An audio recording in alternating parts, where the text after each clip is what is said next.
Mungkin bisa kasih contohnya, numerasi itu bla bla bla bla.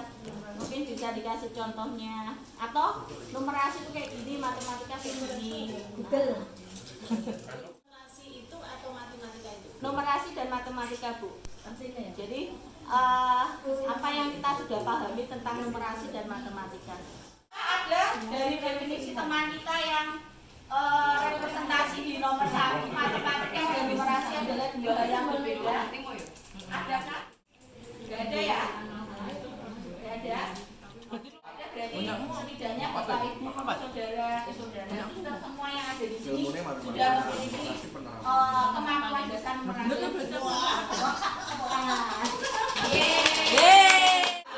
Lalu yang kedua, apakah ada yang mendefinisikan bahwa matematika itu ya numerasi? Numerasi itu adalah matematika. Ada? Ada? Oke. Satu ya? Enggak apa-apa. Tidak apa-apa. Jadi satu hal yang saya ambil ketika itu pelatihan di sana, tutornya itu nggak pernah nyalakan, nggak pernah bilang kamu salah. Kok kayak gitu? Nggak ada. Jadi nggak pernah disalahkan. Semua yang kita jawab itu benar, semua yang kita sampaikan itu benar. Nah, selama kita bisa memberikan alasan dan logika yang masuk akal. Nah, jadi itu yang beliau-beliau minta diterapkan kepada siswa-siswa kita. Jadi kalau murid kita itu berpendapat apa ya jangan disalahkan. Tapi kita harus mengulik.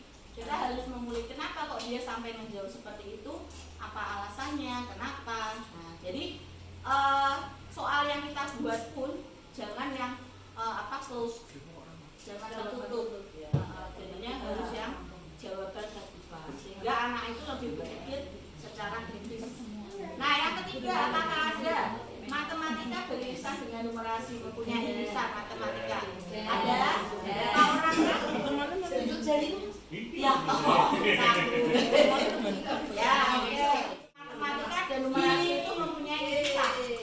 Jadi memang mempunyai irisan, walaupun tidak sama plek seperti nomor 2 kayak gini ya.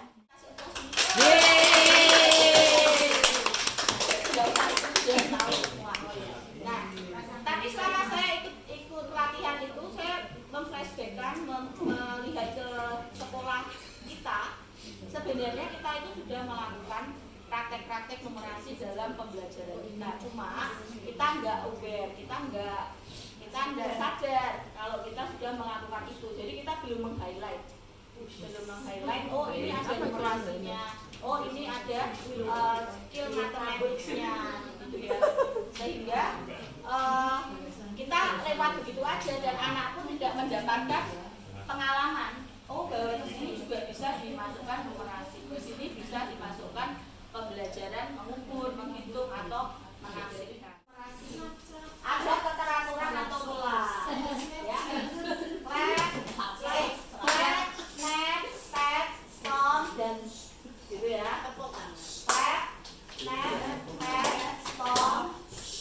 Nah, kayak gitu ya.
numerasi dan butuh penalaran dan logika. Jadi ini aja, kalau kita nggak fokus, nggak konsen, itu langsung blank, kita hilang gerakannya kita tadi sampai mana. Jadi kita butuh fokus dan butuh ini logikanya jalan, konsentrasi, nalarnya juga jalan terus.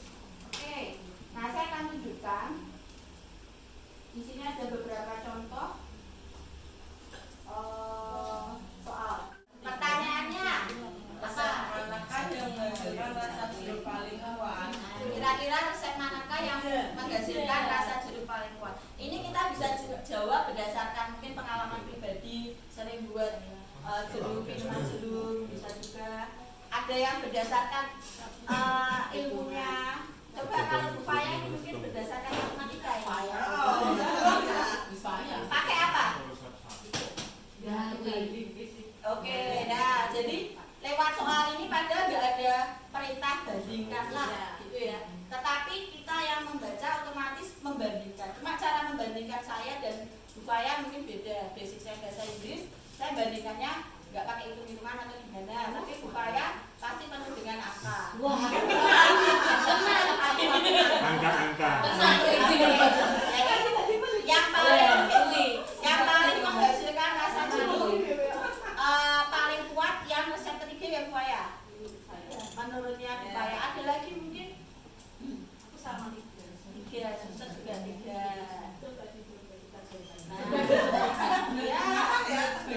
Ada lagi mungkin yang punya pendapat lain? Dua, saya tiga. Oke, Bu Kapi dan Pak Nunung resepnya dua yang paling kuat rasa jeruknya. Sepintas saja, Heeh. sepintas saja kan rasa jeruknya itu kan 15. Jadi saya nggak hitung-hitungan, terus logika aja air matangnya 8 gitu. Dibandingkan lainnya nggak tak hitung.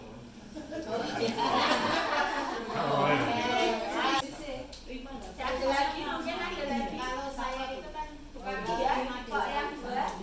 saya pakai 2 itu 2/3 itu kan hampir sama dengan 3/4. Saya ngitungnya 2/3 dengan 3/4 itu. Kalau orang bilang matematika pasti langsung. Hitungannya 2/3 dengan 3/4 itu diperbandingkan itu hampir sama. 5/8 dengan 4/7 itu besaran dengan 5/8. Ya, jawaban mau resep 3, mau resep 2 atau resep 4 itu iya. Gak ada jawaban salah jeruknya. Asalkan kita bisa menyampaikan alasannya dengan perhitungannya. Itu saya kan. Oke, kalau secara matematik gitu kita pakai persen juga bisa. Di persentase. Nah, nanti kita cari yang paling besar persentasenya di antara resep 1, resep 2, resep 3 dan resep 4. Itu secara logikanya seperti itu. Dan kalau estimasinya tadi Pak Nunung langsung bisa mengestimasi. Enggak apa-apa. Jadi memang setiap orang punya penafsiran dan penalaran dan logika yang beda-beda. Nah itu yang ingin kita sampaikan ke anak. Anak itu berani menyampaikan logika mereka, berani menyampaikan pendapat mereka. Jangan terus langsung dikat, weh salah, resep 3.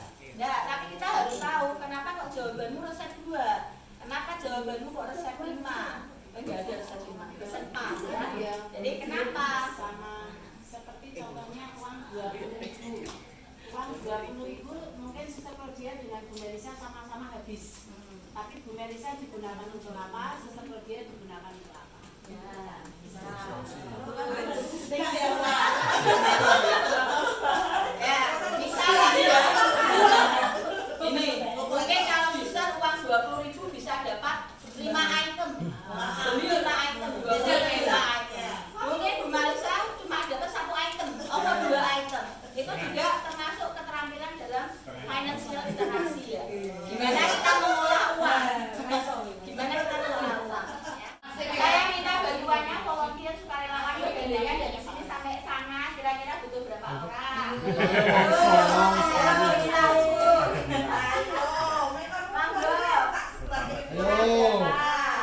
Yuk, silakan. Kita butuh berapa orang ini kira-kira? Mama, Ayo,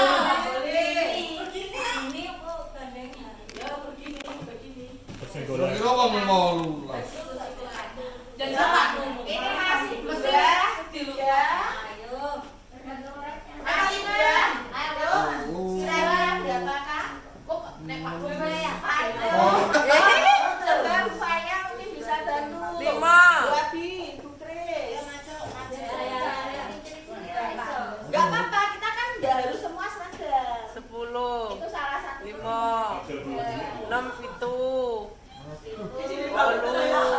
Geser, Bukres, Ayo. geser. Songo, mama, songo, Kurang urut. Ya. Ayo berapa? Kira-kira berapa? Iya. 12. Berarti 12. 12.